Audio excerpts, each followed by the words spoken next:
wabarakatuh. Di sini saya sebagai presenter pertama dari kelompok 2. Di sini saya akan menjelaskan definisi 5.5, yaitu tentang fungsi densitas gabungan. Atau kita bisa menyebutnya juga dengan fungsi kepadatan peluang gabungan. Di sini definisinya berbunyi, sebuah fungsi yang melibatkan dua peubah acak X dan Y dengan nilai-nilainya dinyatakan dalam bidang XY dinamakan fungsi densitas gabungan. Jika dan hanya jika P X besar, Y besar elemen A sama dengan integral rangkap 2A dari Fx, Y dx dy dengan A terletak dalam bidang XY.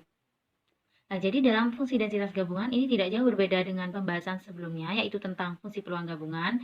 Bedanya apa? Yaitu bedanya pertama, dalam fungsi densitas gabungan, kita memiliki dua peubah acak yang berupa peubah acak kontinu.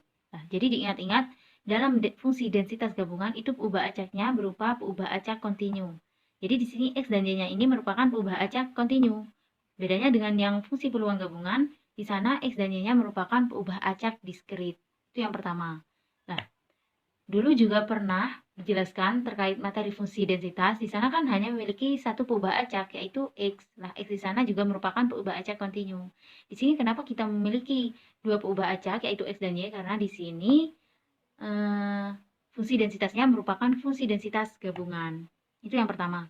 Lalu yang kedua, dalam fungsi densitas gabungan kita menggunakan dua integral. Karena apa? Karena di sini kita mempunyai dua peubah acak, X dan Y. Otomatis kita juga memiliki dua variabel, yaitu X dan Y. Maka kita menggunakan dua integral di sini. Kalau pada fungsi peluang gabungan, itu kan kita menggunakan sigma. Karena peubah acaknya berupa peubah acak diskrit. Nah, kalau di sini kita menggunakan integral. Kenapa? Karena peubah acaknya merupakan peubah acak kontinu. Nah, itu yang pertama. Selanjutnya di sini saya akan menjelaskan dalil 5.2, yaitu tentang sifat-sifat fungsi densitas gabungan. Sebuah fungsi dari dua peubah acak kontinu X dan Y dapat digunakan sebagai fungsi densitas gabungan jika nilai-nilainya yaitu Fx, Y memenuhi sifat-sifat berikut. Nah, di sini sifat-sifat fungsi densitas gabungan itu ada dua. Yang pertama yaitu Fx, Y lebih dari sama dengan 0. Untuk X, Y-nya itu lebih dari min tak hingga kurang dari tak hingga. Jadi di sini sudah jelas ya kenapa lebih dari sama dengan 0, karena peluang tidak ada yang negatif. Nah, untuk X, Y-nya itu lebih dari min tak hingga kurang dari tak hingga. Karena apa? Karena seperti yang saya jelaskan tadi, peubah acak di sini berupa peubah acak kontinu. Maka kita di sini menggunakan lebih dari min tak hingga kurang dari tak hingga untuk X dan Y-nya. Jadi yang pertama itu sudah jelas. Untuk yang kedua, sifat yang kedua yaitu integral lipat 2 dengan batasan yang sama, yaitu min tak hingga sampai tak hingga dari Fx, Y dx dy sama dengan 1. Nah, di sini saya menuliskan sifat dari fungsi densitas. Di sana dijelaskan integral min tak hingga sampai tak hingga Fx dx sama dengan 1. Jadi ini sudah jelas sifat dari fungsi densitas. Nah, di sini kita Fx, Y kita menggunakan dua integral karena seperti yang saya jelaskan tadi, ini merupakan fungsi densitas gabungan. Cara pengerjaannya bagaimana? Jadi kita akan menyelesaikan yang di tengah dulu. Jadi kita akan mengintegralkan X dulu. Setelah diketahui hasilnya, baru kita integralkan terhadap dy. Nah, untuk lebih jelasnya langsung saja ke contoh yang akan dijelaskan oleh presenter selanjutnya. Sekian dari saya, terima kasih. Di sini saya sebagai presenter kedua akan menjelaskan tentang contoh 5.4, yaitu misalnya fungsi densitas gabungan dari X dan Y berbentuk f x, y sama dengan cxy, di mana cxy hanya berlaku untuk nilai dari X-nya yaitu 0 kurang dari X kurang dari 3, dan nilai dari Y-nya yaitu 1 kurang dari Y kurang dari 4. Dan kemudian f x, y sama dengan 0 untuk X, Y yang lainnya, maksudnya nilai X dan Y selain dari yang di atas ini berarti Fx, Y-nya itu sama dengan 0. Kemudian ada dua persoalan, yaitu persoalan pertama kita disuruh menentukan nilai konstanta C, kemudian yang persoalan kedua yaitu kita disuruh menghitung P, X, Y elemen A dengan A adalah daerah X, Y, di mana nilai dari X yaitu 0 kurang dari X kurang dari 2, dan nilai dari Y yaitu 2 kurang dari Y kurang dari 3. Oke, langsung saja saya akan membahas penyelesaian persoalan yang pertama terlebih dahulu. Oke, untuk menentukan nilai konstanta C, maka kita menggunakan sifat kedua pada dalil 5.2 yang telah dijelaskan oleh presenter pertama, yaitu yang bentuknya integral seperti ini. Nah, seperti ini bentuknya. Kemudian langkah pertamanya yaitu kita memulainya dengan batas minta hingga terlebih dahulu. Nah, di sini itu kan daerah integral dx, berarti ini mau mengintegralkan x gitu ya. Berarti di sini batasannya itu mulai dari minta hingga sampai 0. Kenapa kok 0? Karena 0 merupakan batas paling awalnya x gitu.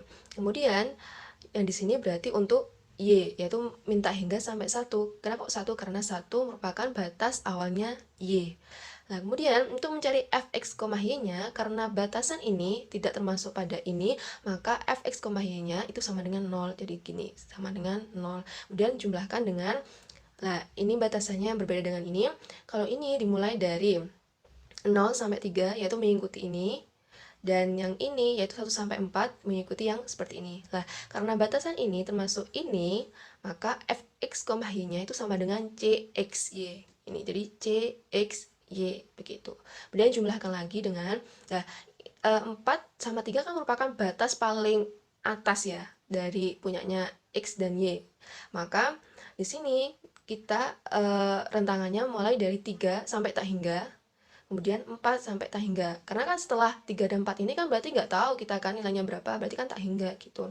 Nah, karena batasan ini tidak termasuk pada ini, maka fx, y-nya itu sama dengan 0. Jadi 0 seperti itu. Kemudian sama dengan 1. Nah, 0 diintegralkan kan tetap 0, maka hasilnya 0. Kemudian ditambah, nah karena C merupakan konstanta, maka kita bisa taruh di depan C, kemudian integral dari, lah ini merupakan hasil integral dari sini. Gitu. Jadi hasilnya setengah x kuadrat y dengan batasnya yaitu x sama dengan 0 sampai 3, terus dy yang merupakan sisa yang ini, jadi taruh di sini. Plus 0 ini, karena 0 diintegralkan tetap 0, terus plus 0 sama dengan 1 ini. Kemudian, 3 ini kita masukkan ke sini, jadi 3 kali 3, 99 y per 2. 9y per 2, terus dikurangi dengan, lah ini kan x-nya dengan 0, 0 dimasukkan, 0 kali 0, ya 0, 0 kali y, 0, berarti 9y per 2 dikurangi 0, hasilnya 9y per 2. Lah 9 per 2 itu kan konstanta, maka kita bisa masukkan ke depan atau majukan ke depan, jadi dikalikan dengan c, jadi 9c per 2, terus integral 1 sampai 4, lah sisa yang tadi kan y, jadi tinggal di sini y, terus dy, nah dy dari sini dy sama dengan 1. Kemudian hasil dari integral ini yaitu ini, setengah y kuadrat dengan rentang batasan y sama dengan 1 sampai 4. Terus kemudian sama dengan 1. Nah, kemudian 4 ini kita masukkan ke sini. Ini jangan diikutkan dulu, nanti belakangan kita fokus ke sini. Jadi 4 masukkan sini, 4 kali 4 16, 16 per 2. Terus dikurangi dengan ini 1 masukkan ke sini, 1 kali 1 1, 1 per 2 1 per 2. Jadi 16 per 2 dikurangi 1 per 2 hasilnya 15 per 2. Kemudian 15 per 2 dikalikan dengan 9c per 2 itu hasilnya 135 per 4c sama dengan 1 dari sini. Kemudian C-nya itu sama dengan 4 per 135. Jadi begitu. Oke, karena yang A sudah selesai tadi dengan hasilnya C sama dengan 4 per 135. Oke, sekarang lanjut untuk membahas persoalan yang kedua, yaitu Px, y elemen A sama dengan P, di mana nilai dari X yaitu 0 kurang dari X kurang dari 2, dan nilai dari Y yaitu 2 kurang dari Y kurang dari 3. Nah, untuk persoalan ini kita menggunakan definisi 5.5 yang telah dijelaskan oleh presenter yang pertama, yaitu bentuknya seperti ini. Nah, karena di sini ini kan mau yang di tengahnya kan berarti mau mengintegralkan x terlebih dahulu kan ya, karena di x berarti mau mengintegralkan x, maka di sini kita langsung saja masukkan yang ini, batasan ini 0 sampai 2, terus yang ini y berarti 2 sampai 3 gitu. Nah, karena ini batasan ini termasuk pada ini ketentuan yang tadi itu, maka fx, y-nya itu sama dengan cxy. Nah, C-nya kan sudah ketemu tadi 4 per 135, maka langsung saja kita masukkan hasilnya jadi 4xy per 135. Nah, karena 4 per 135 itu konstanta, maka kita bisa taruh ke depan, kemudian integral 23 dari sini, lah ini yang tengah ini merupakan hasil dari integral yang ini. Jadi hasilnya setengah x kuadrat y dengan batasan 0 sampai 2, terus d yang ini taruh di sini d. Kemudian 4 per 135, ini Yang 2 ini kita masukkan ke sini, berarti 2 kali 2 4, 4Y per 2. Berarti kalau 4 dengan 2, coret-coret 2Y, terus dikurangi dengan 0, 0, masukkan sini 0 kali 0, 0, 0 kali Y ya 0, berarti 2Y. Nah ini. Nah karena 2 ini merupakan konstanta, maka kita bisa majukan ke depan dengan cara mengalihkannya dengan 4 per 135. Jadi hasilnya 8 per 135, terus integral 2 sampai 3, terus tinggal Y ini tadi, terus dy gitu. Terus, sama dengan 8 per 135, hasil dari integral ini yaitu setengah Y kuadrat dengan batasan 2 sampai 3. Kemudian, ini kan bisa kita coret tuh. Jadi hasilnya menjadi 4 per 135 Y kuadrat, dari sini Y kuadrat, terus batasannya 2 sampai 3. Nah, kemudian 3 ini kita masukkan ke sini, yaitu 3 kali 3, 9. Terus 9 dikurangi dengan 2 ini, masukkan ke sini, 2 kali 2, 4. Jadi 9 dikurangi 4, 5. Lah, 4 per 135 dikali 5. Lah, ini 5 dengan 135 kan bisa dicoret. Nah, itu hasilnya menjadi 4 per 27. Jadi, hasil dari P, X, Y elemen A yaitu sama dengan 4 per 27. Gitu. Oke, itu saja. Sekian dari saya. Terima kasih. Ini saya akan menjelaskan definisi 5.6 yang membahas fungsi peluang marginal yang berbunyi jika X dan Y adalah dua pembacak diskrit dan PXY adalah nilai dari fungsi peluang gabungannya di X dan Y. Nah, perlu kita tegaskan lagi marginal, inti dari marginal ini yaitu variabel X dan variabel Y itu dipisahkan sehingga fungsinya dapat dirumuskan dengan P1X sama dengan sigma Y PXY, itu untuk fungsi peluang marginal dari X. Sedangkan untuk fungsi peluang marginal dari Y, kita dapat rumuskan P2Y sama dengan sigma X PXY.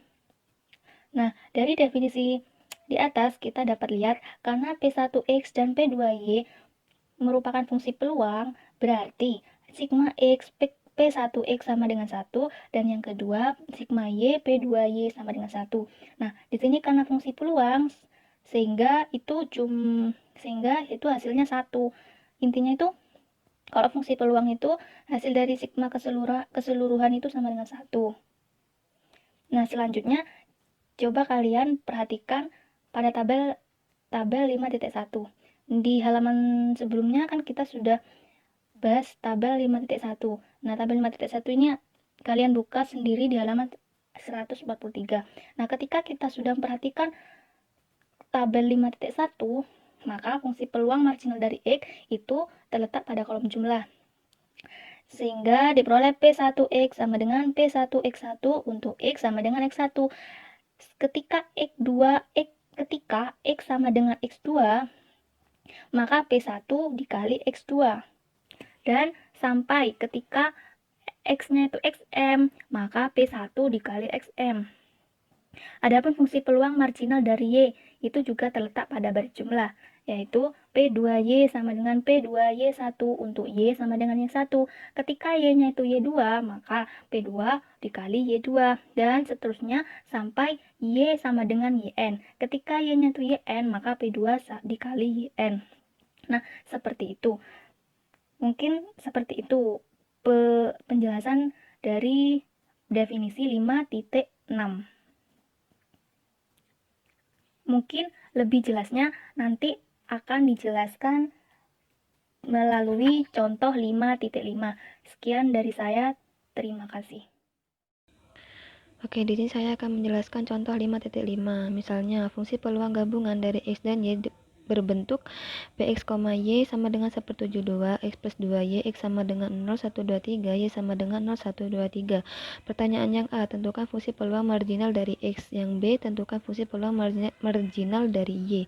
Kemudian hasil penyelesaiannya diperiksa kebenarannya.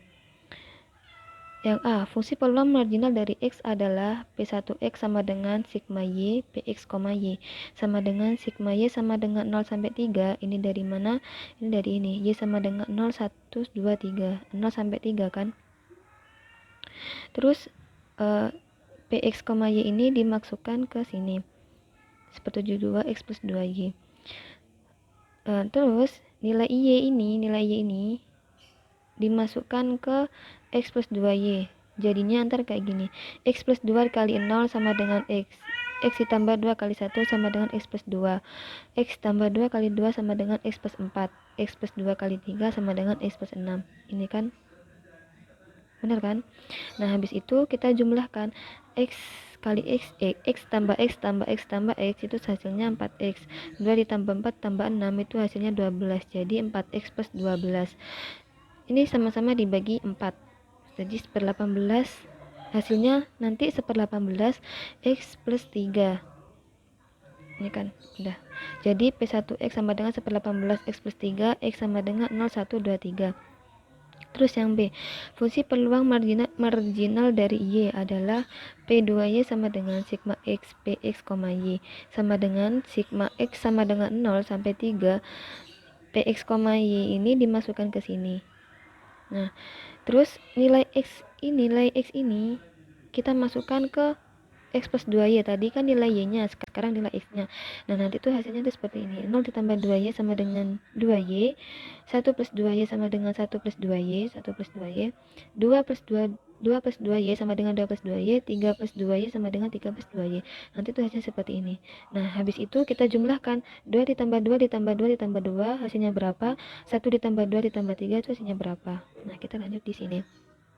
1/72 sama dengan 1/72 6 plus 8Y. 6 plus 8Y itu kan dari penjumlahannya tadi. 1 ditambah 2 ditambah 3 itu hasilnya 6. 2 ditambah 2 ditambah 2 ditambah 2 ditambah 2 itu hasilnya 8. Jadi ini kita sama-sama bagi 2. 1/6 3 plus 4Y. Nah, ini hasilnya ya. Terus kita harus memeriksa apakah hasil penyelesaian di atas benar atau salah. Hal ini dapat dilakukan dengan cara sebagai berikut. Kita harus membuktikan bahwa sigma X sama dengan 0 sampai 3 sampai 18 X plus 3 itu sama dengan 1. Nah, kita akan membuktikan sigma X sama dengan 0 sampai 3 1/18 X plus 3 sama dengan 1/18. Kita masukkan X-nya. X-nya tadi kan X sama dengan 0, 1, 2, 3. Kita masukkan 0 ditambah 3 itu hasilnya 3. 1 ditambah 3 itu hasilnya 4. 2 ditambah 3 itu hasilnya 5. Terus 3 ditambah 3 itu hasilnya 6. Jadi jumlahnya ini tuh 18. Jadi 1/18 kali 18 itu hasilnya 1. Dan ini terbukti. Nah, sekarang yang B. Sigma Y sama dengan 0 sampai 3, 1/6, 3 plus 4Y sama dengan 1/6. Y-nya ini tadi kan 0, 1, 2, 3. Kita masukkan ke 3 plus 4Y. 3 plus 4 kali 0 sama dengan 3. 3 plus 4 kali 1 itu sama dengan 7. 3 plus 4 kali 2 itu sama dengan 11. 3 plus 4 kali 3 itu sama dengan 15. Nah, terus kita menjumlah ini. Kita akan menjumlahkan ini tuh hasilnya nanti 36. Jadi 1/36 dikali 36 sama dengan 1. Maka terbukti bahwa sigma Y sama dengan 0 sampai 3 itu 1/36 3 plus 4 itu hasilnya 1. Oke, di sini saya akan membahas definisi 5.7 terkait dengan fungsi densitas marginal yang berbunyi, jika X dan Y adalah dua peubah acak kontinu dan f(x_y) adalah nilai fungsi densitas gabungan di xy, maka fungsi yang dirumuskan yaitu seperti di bawah ini. Untuk fungsi densitas marginal dari X, yaitu Gx sama dengan integral dari negatif tak hingga sampai tak hingga f(x_y) dy untuk X lebih dari negatif tak hingga dan X kurang dari tak hingga. Adapun untuk fungsi densitas marginal dari Y, yaitu Hy sama dengan integral dari negatif tak hingga sampai tak hingga f(x_y) dx untuk Y lebih dari negatif tak hingga dan Y kurang dari tak hingga. Jadi, dari kedua inilah yang dinamakan dengan fungsi densitas marginal. Oke, karena Gx dan Hy masing-masing merupakan fungsi densitas, maka didapat untuk integral negatif tak hingga sampai tak hingga Gx dx itu sama dengan 1. Begitupun dengan integral dari negatif tak hingga sampai tak hingga Hy dy itu juga sama dengan 1. Oke, mungkin itu saja dari saya. Oke, Assalamualaikum warahmatullahi wabarakatuh. Baik, di sini saya sebagai presentator terakhir akan menjelaskan contoh fungsi densitas marginal. Misalnya, fungsi densitas gabungan dari peubah acak X dan peubah acak Y berbentuk fx, y sama dengan 4/135 xy, di mana intervalnya X lebih dari 0 kurang dari 3, sedangkan Y lebih dari 1 kurang dari 4. Untuk fx, y sama dengan 0, itu untuk xy yang lainnya. A. Tentukan fungsi densitas marginal dari peubah acak X. Nah, di sini rumusnya fungsi densitas marginal dari peubah acak X yaitu Gx sama dengan integral min tak hingga sampai tak hingga fx, y diturunkan terhadap dy. Jadi memakai interval y lebih dari 1 kurang dari 4. Sehingga seperti ini ya. Intervalnya lebih dari 1 kurang dari 4. Nah, kita masukkan fungsinya. Integral min tak hingga sampai 1. 0. Kenapa 0? Karena untuk x-nya yang lainnya. Integral 1 sampai 4 kita masukkan fungsi 4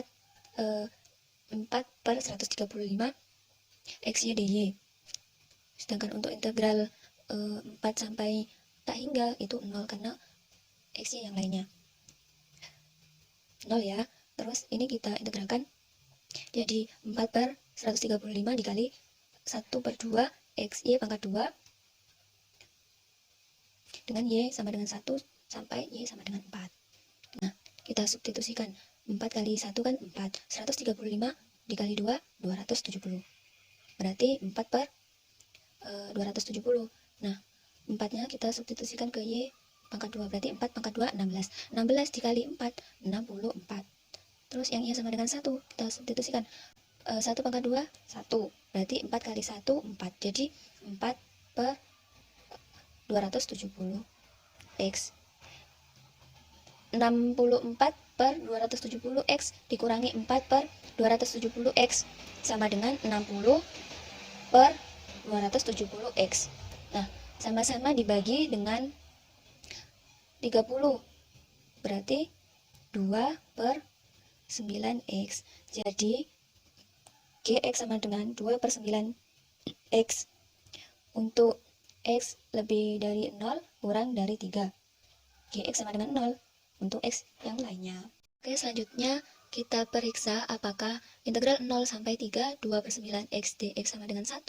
Langsung saja kita integralkan ya. Ini. Berarti 1 per 9 X kuadrat. Dari mana 1 per 9? 2 per 9 dikali setengah. Ya. Terus kita substitusikan. 3 pangkat 2, 9. Berarti 9 per 9 sama dengan 1. Jadi penyelesaian di atas benar. Oke, sekarang yang B. Tentukan fungsi densitas marginal dari peubah acak Y.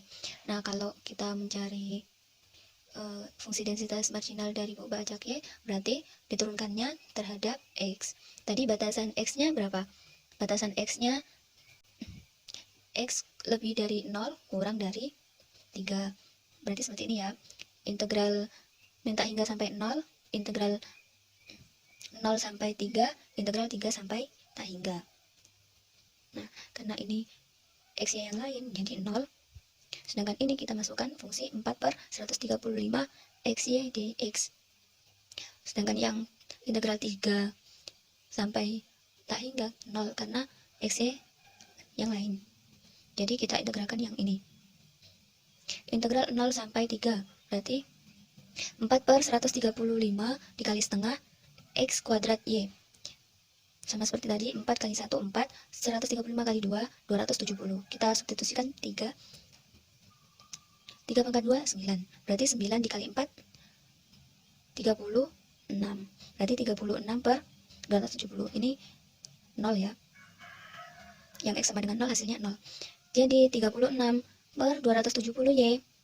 Kita sederhanakan sama-sama dibagi 18. Ya. Berarti 2 per 15 Y. Jadi HY sama dengan 2 per 15 Y untuk Y lebih dari 1 kurang dari 4. Sedangkan HY sama dengan 0 untuk Y yang lainnya. Oke, selanjutnya kita periksa apakah integral 1 sampai 42 per 15 Y dy ini sama dengan 1. Kalau iya, berarti penyelesaian tadi benar. Kita buktikan, langsung saja kita integralkan. Jadi 1 per 15 Y kuadrat. Dari mana 1 per 15? Dari 2 per 15 dikali setengah. Ya. 1 sampai 4. Berarti tetusikan langsung. Y-nya 4, berarti 4 kuadrat. Dengan Y-nya 1 kuadrat. 4 pangkat 2, 16. 1 pangkat 1, 1. Berarti 16 dikurangi 1, 15. Ya. 1/15 dikali 15 berarti 1. Oke, sekian dari kami. Assalamualaikum warahmatullahi wabarakatuh.